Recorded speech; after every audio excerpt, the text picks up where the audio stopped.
Hello ladies and gentlemen, and welcome to my channel, Toot Sweet. My name is Toots, and today we are starting up what I shall be calling the hour milestone. Every single game starting with Stellar Blade is gonna be reviewed in a milestone manner, starting with 5 hours, then 10, then 20, then 30, and whatever it is after. Maybe it's probably gonna be done by then. Now, I went into Stellar Blade expecting Devil May Cry. What I got was not what I was expecting, because 5 hours in, I honestly have no major complaints. Shift Up, the same studio as NIKKE.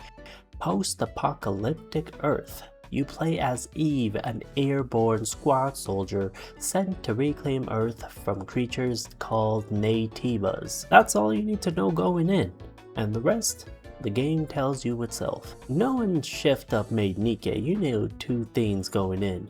There would be fan service, and that the game, or at least the characters, were going to look incredible. In this case, both were quite true. Eve and every single character in this game are pretty much drop dead gorgeous. The outfits are very much in the NIKKE way, with all their personalities.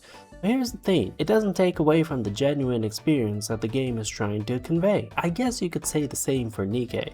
The story and gameplay both earn their place as a rightful game. Now, what I didn't expect was the tone. The second you boot up this game, it throws you explosions left, right, center, in your face, boom, boom, boom. And while Eve knew her mission from the very start, you know, by knowing her allies, like this girl, Tachi, was there to guide her. You, on the other hand, you're just trying to figure out what the hell was happening. My disoriented self was just sitting googly-eyed in the corner.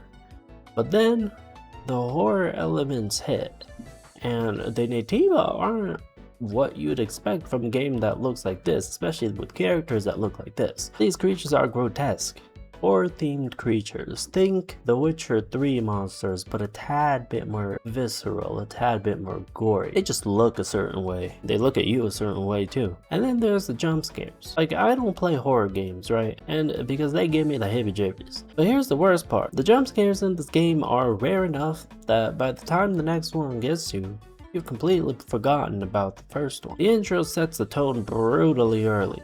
Tachi loses her arm and gets stabbed right in front of you. That in itself makes you think about possible scenarios that could come our way. Felt kind of like a statement of what you could expect. But weirdly enough, maybe because I have yet to see any other characters fight other than Eve, after this intro, the gore kind of drops down, other than on the Naytibas themselves, like us cutting them in half, cutting their jugulars, putting the sword in their face. I mean, to be fair, it is still gory, but like not on a humanoid creature. So here's where Stellar Blade surprised me the most. You come in expecting a hack and slash akin to DMC, button mashing, looking cool, moving on. Instead, here you can die in 3 to 4 hits if you're not careful. Yep, you heard me, this is pretty much a Souls-like. And that realization changed everything about how I play this game moving forward. Just for a perspective, I died on this one mini-boss 6 times because I couldn't get a grasp on the mechanism. There's actually an armor system in this game, not like shield, but like an over armor. Enemies have it, Eve has it, and when we don't have it, we die as fast as a piano falling onto someone in like those old cartoons. For the Naytibas, when they lose their armor they get stunned, but for us, for Eve, you'll hear a glass breaking sound. Then my oh my, try to live because a fly could kill you at that point. This mini boss had a spinning attack that broke her armor so fast and easily, and that's why it just kept on dying non-stop, trying to parry things that couldn't be parried, trying to dodge things that would have been better parried, getting punished for some assumptions I thought. You know, the classic Souls mistakes. But here's what those experiences actually did. You live and you learn. Well, more like you respawn and you learn, because by the time you reach the first main big boss, the Alpha Naytiba, a chainsaw face man, the big boss, you'll have a way funner and better time as you've learned from the past. You finally learn to watch first, counter, dodge, use the correct mechanisms. The game already taught you that through failure. But bear in mind, the parry system does not click in one moment. It's more of a gradual experience. Through every enemy encounter in the open world, you meet something new. It starts swinging, you try to parry on instinct, you die in 2 hits because you've never seen that enemy before, and that's just a learning curve. Always something new, but that's what makes it fun, and that's what makes Souls-likes fun, not just this game. But once you stop fighting the controls, like what I did, it feels generally great when you get a grip. On that note, how to get a grip, because this game was made for PS5, so controller is probably the way to go. I know most people will go for a controller, but I like to go against the current, and I love playing mouse and keyboard. And what I have noticed though on mouse and keyboard, that Eve's movement feels rather circular than the precise WSD, which in turn makes controls feel kinda janky for a while until you get used to it. And on top of that, the physics of the game sometimes just don't feel right.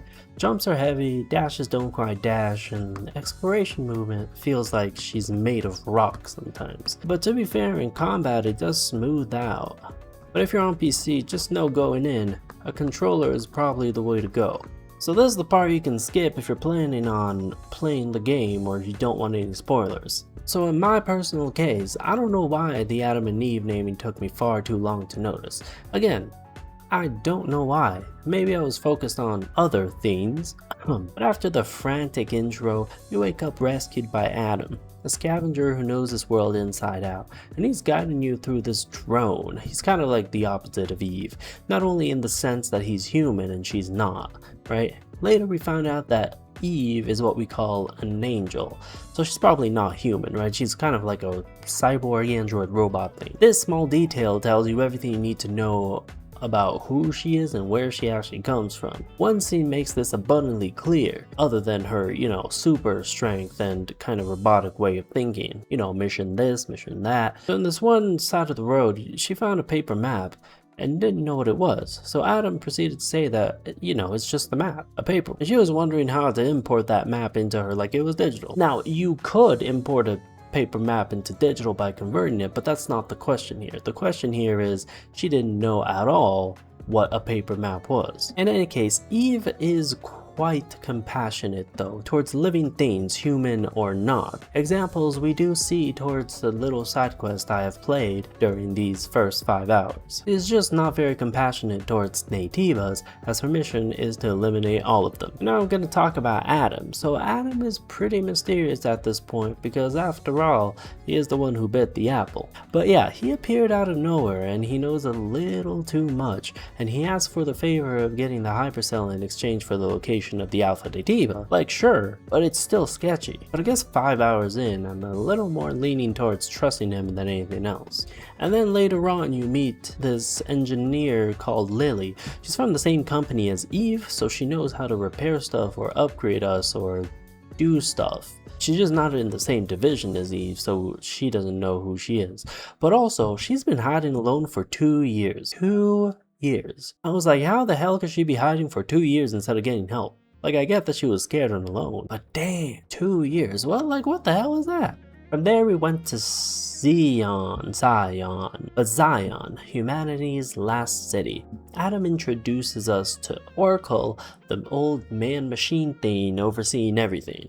Then we finally got a clear goal after 4 hours, which is collect the 4 alpha cores from the alpha Naytibas to make a master core in order to reach the elder Naytibas and defeat him to defeat all the Naytibas. Yep, the big boss of bosses. Now 5 hours in, and I'm actually invested. The story wasn't like something completely new or anything, but it still got me hooked. And that was enough, because the combat punished me into getting better, and usually I don't want to get better on things that I don't like. So I do like this.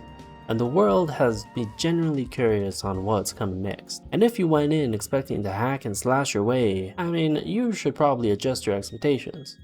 Or adjust the difficulty, because there is an easy difficulty if that's what you ride with. I'm not stopping here. 10 hours in is next, and I'll see you guys soon.